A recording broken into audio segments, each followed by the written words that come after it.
minutos de teología, 25 de marzo. Seguimos con lo que la iglesia es. C. Es un edificio vivo. Así que ya no sois extranjeros ni advenedizos, sino conciudadanos de los santos y miembros de la familia de Dios, edificados sobre el fundamento de los apóstoles y profetas, siendo la principal piedra del ángulo Jesucristo mismo, en quien todo el edificio, bien coordinado, va creciendo para ser un templo santo en el Señor, en quien vosotros también sois juntamente edificados para morada de Dios en el Espíritu. Efesios 2, 19 al 22. Los apóstoles y profetas del Nuevo Testamento son el fundamento del edificio que es la iglesia. Ellos fueron los primeros en creer en Cristo Jesús y ellos fueron los primeros en proclamar al Señor Jesús.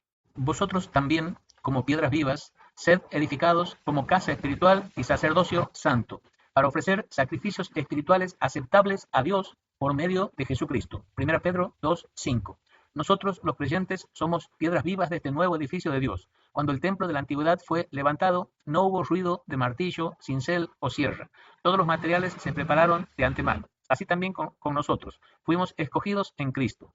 Las piedras interiores del templo no podían ser vistas. Estaban recubiertas con madera y oro. Solamente el oro podía ser visto. Nosotros, las piedras vivas del edificio de Dios, no somos vistos. Cristo solamente es visto. El edificio fue levantado de piedras de diferentes colores. El edificio de Dios se compone de personas de raza negra, roja, amarilla, blanca. Dios mora en el templo y Él permanece en nosotros. D. La iglesia es la esposa o novia. Algunos han propuesto que la esposa de Cristo es la misma que la esposa de Jehová en el Antiguo Testamento, la cual es Israel. Pero hay un texto en las Escrituras que desacredita esta teoría, y es Apocalipsis 22, 17.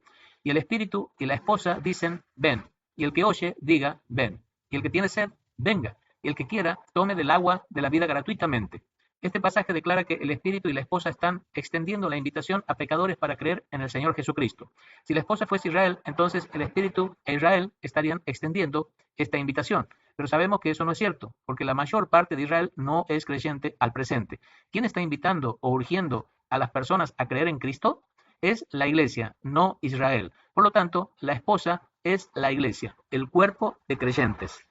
Efesios 5, 25 al 32 claramente apunta el hecho de que esposo y esposa tienen la misma relación que Cristo y la iglesia.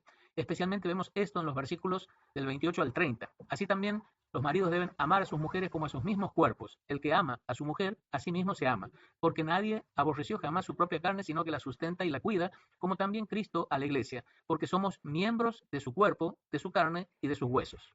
1. La esposa es comprada por Cristo. Maridos, amad a vuestras mujeres así como Cristo amó a la iglesia y se entregó a sí mismo por ella. Efesios 5:25. Ver también 1 Corintios 6, 19 y 20. En el Oriente, los hombres compraban sus esposas. El precio era su dote. Cristo compró su iglesia con su propia sangre preciosa. Su sangre es su dote para siempre.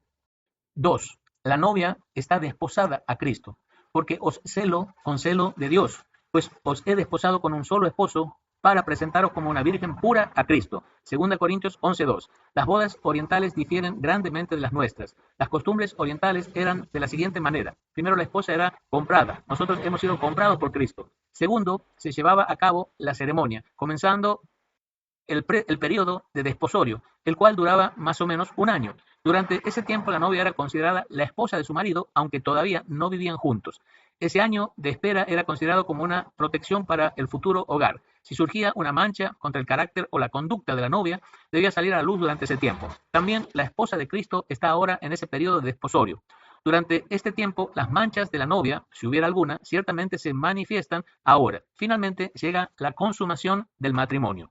3. La novia se unirá a Cristo. Gocémonos y alegrémonos y démosle gloria, porque han llegado las bodas del Cordero y su esposa se ha preparado, y a ella se le ha concedido que se vista de lino fino, limpio y resplandeciente, porque el lino fino es las acciones justas de los santos. Apocalipsis 19, 7 y 8. Será la consumación de las bodas de Cristo con su iglesia.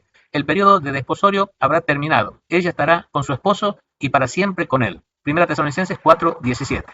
Ahora vamos a ver los dones para el cuerpo. Pero a cada uno de nosotros fue dada la gracia conforme a la medida del don de Cristo. Por lo cual dice, subiendo a lo alto, llevó cautiva la cautividad y dio dones a los hombres. Y él mismo constituyó a unos apóstoles, a otros profetas, a otros evangelistas y a otros pastores y maestros. Efesios 4, 7, 8 y 11. Hasta aquí nomás la lección por hoy. Continuamos mañana si Dios nos lo permite.